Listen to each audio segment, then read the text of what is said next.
Hello again, and what is hip, and welcome back to another video. Today I really wanted to talk about the state of collector's editions of video games and consoles in today's age, specifically the PS5, Xbox Series X, late Nintendo Switch age. Because I just recently got this collector's edition for a game, and I opened it up and I was like, what happened to collector's editions? I mean, it just really feels like they aren't the same as they used to be. You know, it seems like there's so much less effort put into these things, and it just seems more and more like they're just cash grabs for a lot of companies. Just, you know, get a little extra money, you know, for the game. And it's, you know, it's really just kind of feeding off of the fans' love. It's taking advantage of that, and it's quite frustrating, especially looking back into the not too distant past and seeing how wonderful some of these collector's editions were even like 5 years ago. Like, this is all very recent, at least in my eyes, you know. And I wanted to start it off, I guess, relatively big. This collector's edition here, I had no idea it was as coveted as it is. I had gotten this launch day. I had just moved to New York, and I had gotten a Switch, and I went to the Nintendo World Store for the launch day of Breath of the Wild, and well, I managed to pick myself up one of these, and this, in my personal opinion, is the definition of a collector's edition really done right. You know, this was, I think, around $129.99, something like that, when it came out, and it comes with this beautiful Master Sword statue. It comes with a soundtrack, comes with the game, of course. It comes with a bunch of extra goodies and stuff. It comes with a lot of stuff for your money. And, you know, today, a lot of collector's editions seem to include some sort of statue, right? But they're all like $200, like minimum. It seems like these collector's editions are coming out at. And oftentimes, it'll just be the statue, like nothing else. Maybe some extra digital goodies, and it's just insane.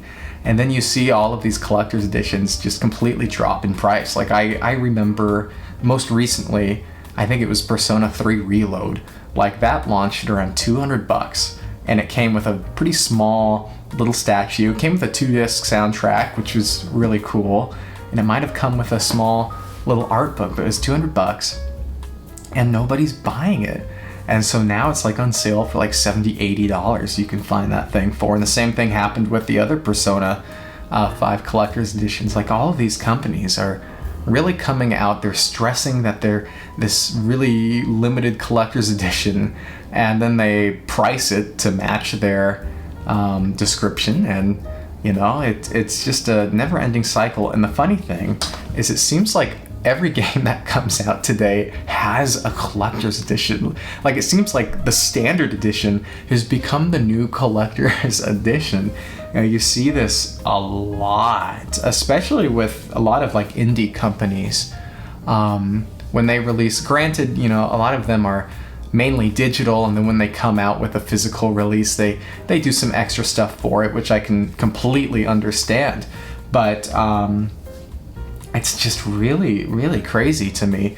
And, you know, this came out in 2017, I think. And, I mean, that's really not that long ago. And the quality was there. And the thing is this was actually limited. A lot of collector's editions just aren't really limited. You know, they're so common. They're almost more common than the standard game.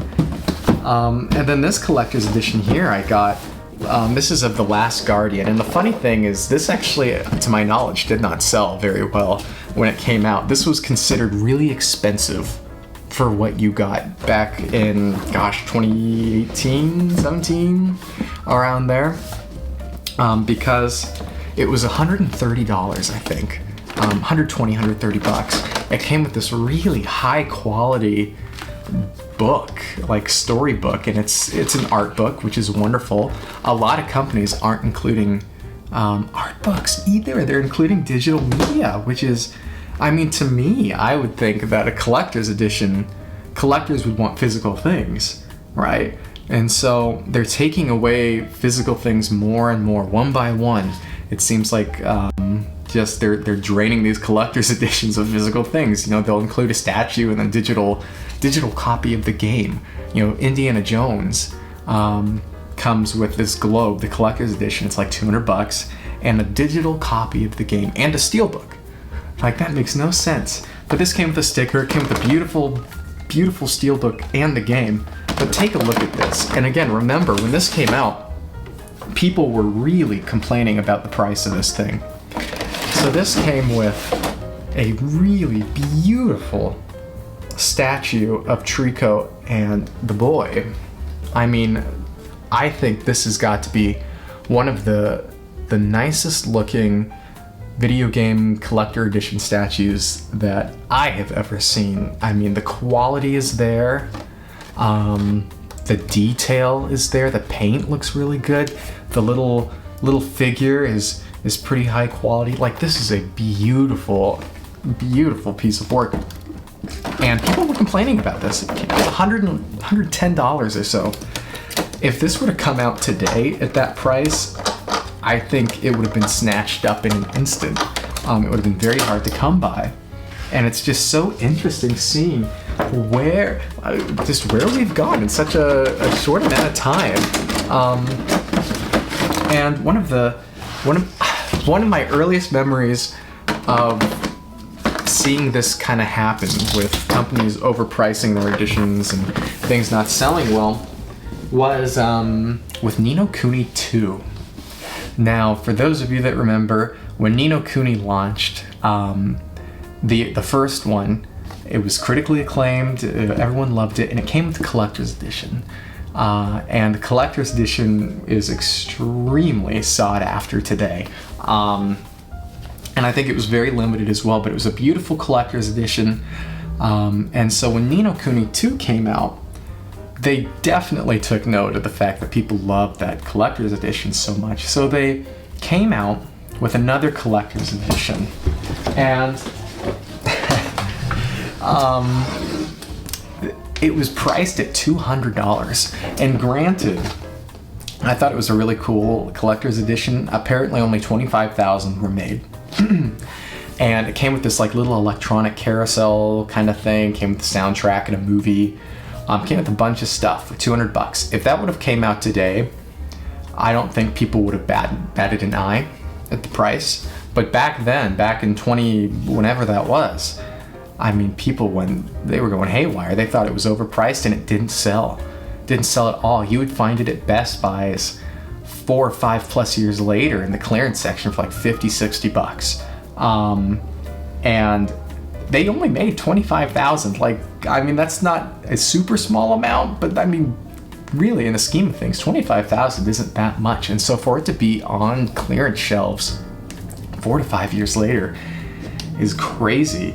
And another thing that companies are doing nowadays is they're releasing multiple editions of their games. So you got the standard edition, you have like the deluxe edition, and then you have the premium collector's edition, each at increasing price points. And Ni No Kuni 2 did this. It was one of the first that I can remember that really did it. And you could get the smaller deluxe edition. I can't even remember how much it was. It wasn't super cheap, but it came with the game, came with this steelbook, a soundtrack, and this little 3D craft thing that you have to build, like a shadow box kind of thing. And as you can see here, I kept the soundtrack. That's all I kept. I wasn't a big fan of the game, but I did like the steelbook and the soundtrack, of course. But and Breath of the Wild did this too. They came out with multiple editions. But the thing that Breath of the Wild did is that the deluxe edition was only like 10-20 bucks more than the base game, and then the premium edition was only 50-60 bucks more than the base game. Nowadays, you have limited run games does this a bunch, where they have the base game, then they have that deluxe edition, which comes with maybe a steelbook, and that's it, and they're charging $30 extra. And then you have the really cool edition that everybody wants, priced at like 150, 200 bucks. Like, there's this huge price discrepancy between the two, and it's just, Limited Run Games is not the only company to do this. Another one I can think of right off the bat is Square Enix. I love Square Enix. Final Fantasy VII Rebirth, I love that game. Came out with a deluxe edition as well. This was not the worst of deluxe editions that I have seen. Came with a steelbook, a little mini soundtrack CD, and a small little art book for, I think it was $100. And then they had the Super Mega Collector's Edition, which came with a statue, I think, of Sephiroth for like $300-400 bucks, like something absolutely crazy. And I mean, I remember the days back in like the Wii era where collector's editions were a lot harder to come by, right? And when they did come out is a really special occasion because, again, there weren't a lot of collector's editions out there. And when there was a collector's edition that did come out, it was often pretty limited, and it came with some pretty cool stuff at a price point that was not clearly taking advantage of the consumer and being a really noticeable markup.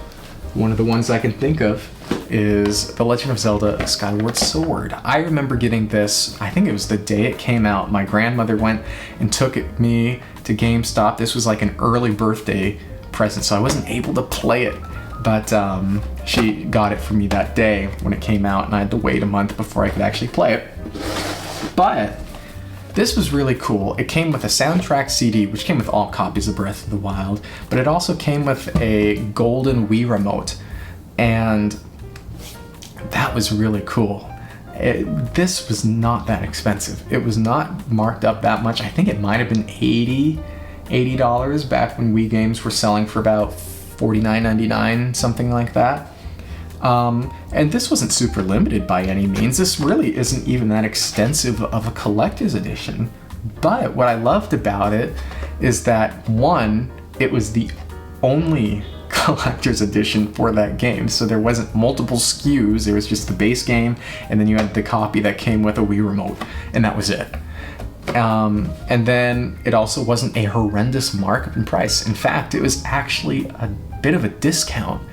And that is something that you definitely do not see nowadays, because companies know that this video game just family, a family of video gamers, they know we exist, and they know that we're collectors, know that a lot of us are collectors. Not even collectors, they just know that we have deep affinities towards these intellectual properties that we love, and we want to get as much stuff relating to them that we can. So they know that, and they take advantage of that, and it's really quite appalling.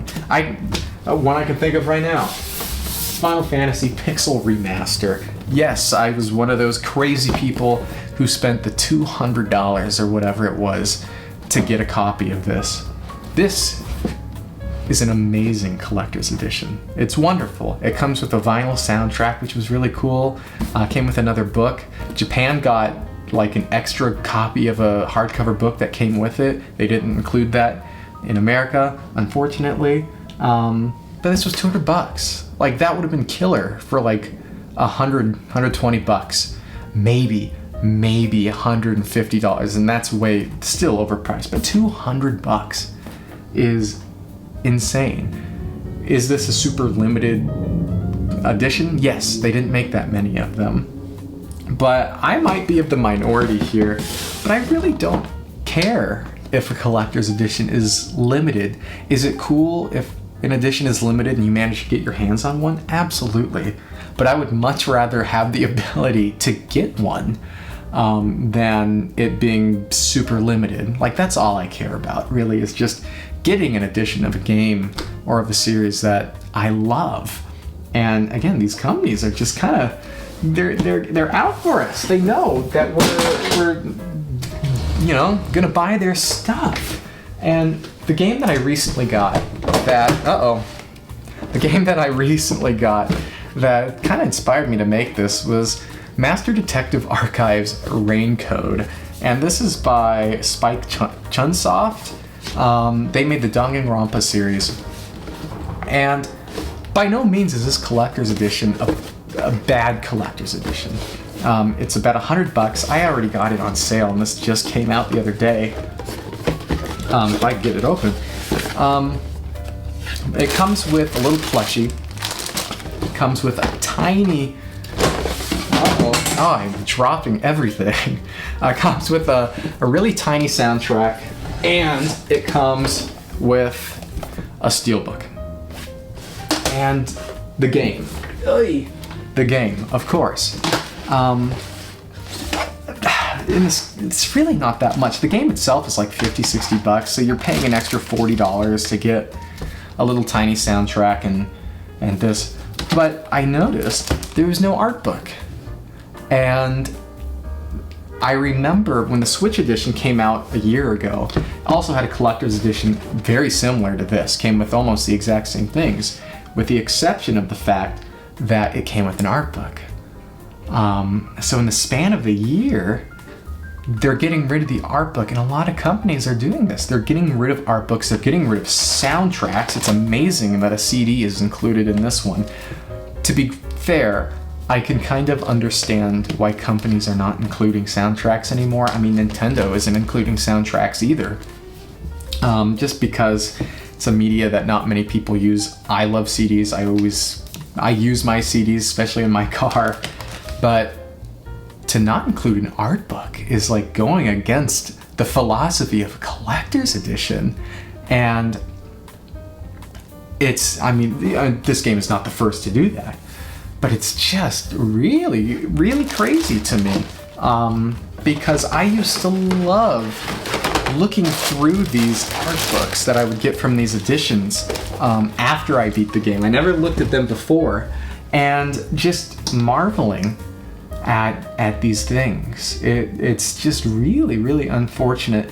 And Nintendo also is very guilty of just the diminishing returns on collector's editions. Basically, ever since they started going to this format, this kind of long box collector's edition.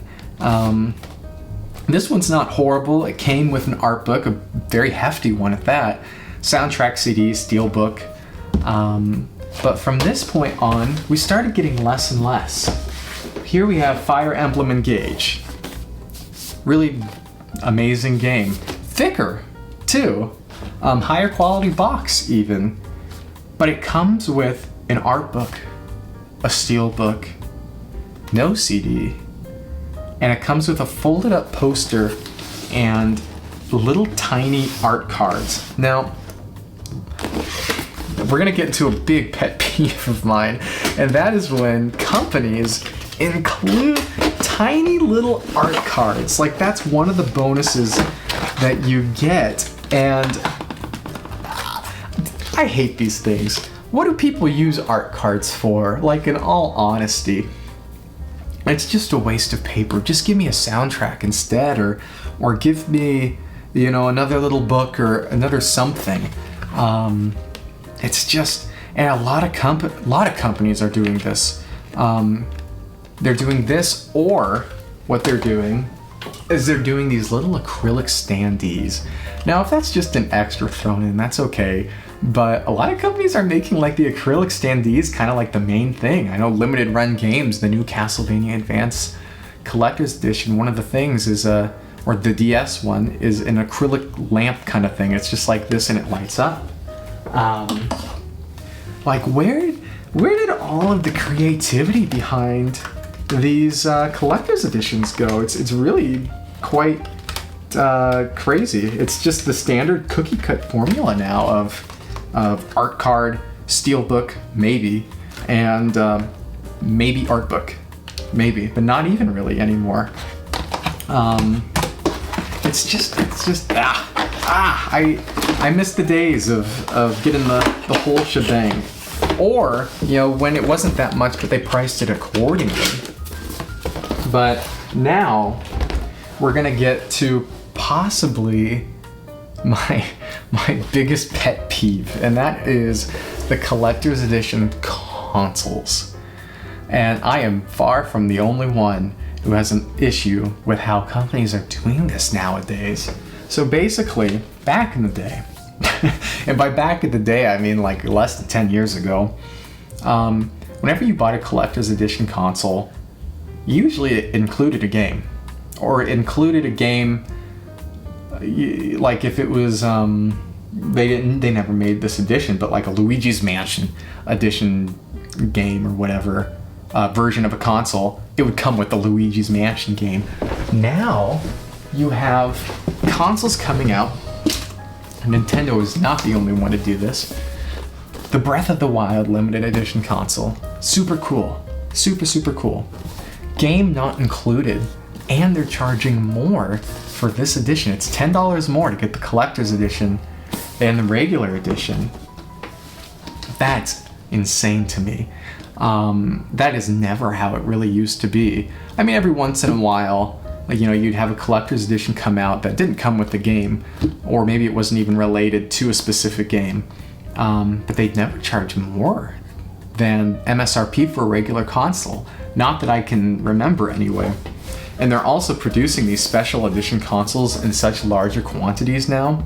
So they're not really limited in the sense as it used to be, where it was always hard to find one of these. Now it's just, they're super readily to come by, and they know that collectors and people who love Zelda are gonna pay the extra $10 to get this. And they also know that people who already have a Switch system are gonna go buy another Switch system and just buy it because they love, you know, they love Zelda. And it's just, I miss the days of when the returns of buying a special edition were much larger than they are now. And it just sucks knowing that these companies are kind of like, you know, that they're taking advantage of the consumer. Not that every company is doing that, though. I mean, there are a couple of saving graces here that I want to show off. Some of my favorite special editions in regards to what they offer and for the price point that they are at. So,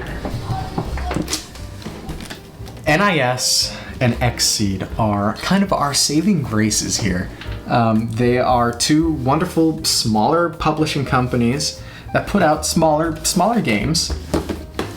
And the collector's editions that they have been putting out have been really wonderful. Now, Xseed does this a little less frequently, but they do these like day one editions, which is basically a collector's edition, and they charge maybe $10 to $20 more than the base game, so not much by any means. And they did this with Trinity Trigger, and this was $10, $20 more than the base game, and it comes with a 2-disc soundtrack CD with a whole bunch of tracks. It comes with the game, of course, and then a tiny little art book on the bottom. It's nothing extravagant, but it's not priced at something that would be super extravagant, and it's super cool, and it's super quality. This is a nice quality box. The soundtrack is full of depth. It's really wonderful to see this. And to my knowledge, NIS America and Xseed are kind of some of the only companies that really have been doing this quite well, in my opinion. And now, I think one of the most well-known ones is Xseed. When this originally came out on the Switch Vita, this sold out immediately. They did a reprint for the PS5. This was $100, and the amount of stuff that you get in this is so cool. I think the base game was $50, $60, so you're paying an extra $50 more. You get a beautiful art book, or a steel book. You get a little replica of the diary that is used in the game. This is awesome. I love it when companies include little replicas. That's what I love seeing most in these collector's edition. And that's like the creativity I'm talking about too. Breath of the Wild, I think, even had a replica something in there. You do have those little acrylic standees, but again, it's included as just a tiny little extra amidst a whole bunch of other stuff. You have a very extensive soundtrack CD with 15 tracks, which is great. You have an art book, and you think that's it, but it's not. And then you got a poster, but it's a fabric poster, so that's great too. I mean, that is a fantastic collector's edition, and one that is priced like really well, really well. And again, Xseed and NIS America are kind of the only companies that are really, to my knowledge, doing this, and it comes with a nice high quality box. Another edition I wanted to point out really quick was Rhapsody, a bunch of wonderful RPGs on the easier side, but that's not a bad thing by any means. Also came out by NIS America, and it's basically the same thing. So you get this really thick art book, like really thick, and it's bound really well. You get another little fabric poster. You get those acrylic standee things again. Then you get 2 soundtrack CDs, for Rhapsody 2 and 3, each of these having 20 tracks and more. Like, that is what I want to see. That is so cool. $100. That's so much stuff that you get. And it probably doesn't cost them a whole lot extra to make that either. And I just wish that more companies did that. Enough of these $200, $300+ collector's editions that don't come with anything unique, that don't come with physical games, that come with more than just a cheap little statue and a steelbook, you know? And, you know, I don't want to sound like, you know, I'm complaining, but I mean, I guess I am, of course, but I don't like making videos just talking, naysaying the state of things today, you know, like, oh, back in my day, get off my lawn and all of that, because I'm not that old. But, you know, I think it's the fact that, you know, not even more than 5 years ago, things were so much different. And then, you know, 3 or so years ago, we start getting editions like this where companies are kind of charging a lot, and then all you get is an art book. I mean, I don't know. I wish that these companies showed a little more love towards their games and their consumer base. Because we love these games. We're obviously more than willing to pay the markups that they charge. Oh, and I wanted to touch on this one as well, because I think this is just one of the most beautiful collector's editions I have ever seen. And it's when Square Enix did this right. This was $100. This is for Octopath Traveler on the Nintendo Switch, and I'm not sure when this came out. I think 2018. So around the time of the Breath of the Wild and all of that. So when collector's editions tended to be a little more robust. But this is so cool. So you have the game. You have a fabric poster. I love fabric posters. You have a soundtrack CD. And now what's really cool is that it came, if I can get this out, it came with a replica of the little coins that they use in the game, the currency. I mean, that's really cool.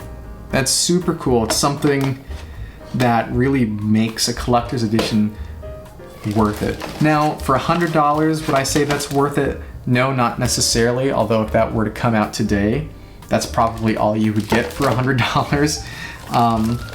But what's really cool about this, and I've never seen another collector's edition quite like this, is that it's a pop-up book. It's a pop-up book. I mean, that is so cool, so incredibly unique. I've never seen anything like this before, outside of like bedtime stories. And it's just, you can see that a lot of thought, a lot of love went into the design of this thing. And there's a lot of pop-up pages in here too. I mean, it's just really, really great, especially as a fan, seeing the care that goes into these from these companies. And I wish we saw it just a little bit more often. So there you have it. I didn't mean for this to be such a downer, but it's just how I've been feeling lately with collector's editions, especially with ones that are coming out. Indiana Jones, not including a physical game. Frostpunk 2, a strategy game on the PC, comes out, this really expensive collector's edition, but there's no physical copy of the game. And it's just things that we're seeing more and more frequently. And I wish we wouldn't. Or they do come with some cool stuff, but they cost $300, $400, never sells, and then is on sale in the clearance section a year later for a half the price. So hopefully, as time goes on, things will get a little bit better, but I'm not too optimistic, unfortunately. But let me know what you guys think down below. What do you think about collector's editions today? What do you think about companies releasing 2 or 3 plus different SKUs of these editions, you know, at varying prices containing various things? Or do you think collector's editions do you think that's fine? Do you think they're actually, the state is much better than I made it out to be? Please let me know down in the comments below. But if you watched this whole thing, thank you so much for watching. I really appreciate you. Have a good one.